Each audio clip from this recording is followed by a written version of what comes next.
Hi mga ka-Ron Bell! Kumusta niyong Biyernes? It's pungko-pungko time!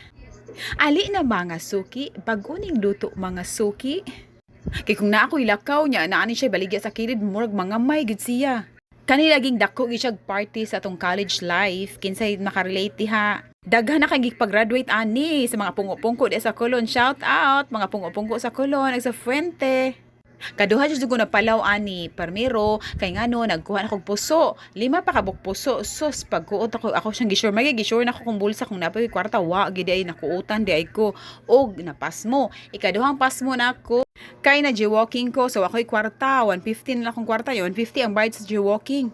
Nilabang ko gikan dito dapit sa Unita paingon dito sa kanang parkingan sa Super Metro. Hapit ko maluhod atos enforcer, sir. Maluoy ka, sir. Paniod to na ako, sir. Sir, maluoy ka, sir. Wagi ko kaloy og napas mo ko, ikaduha to na ako. Og sige na kong tanaw sa kilid sa katong naipungko-pungkuan. Og niadto ko sa classroom, nanghuam ko sa classmate, wa mo sa kwarta, sakto ra gyud ilang kwarta, aw, pas mo.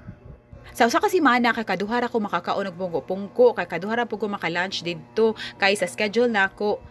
Ubang schedule kay makapaniud to mandaan sa balay sa akong auntie.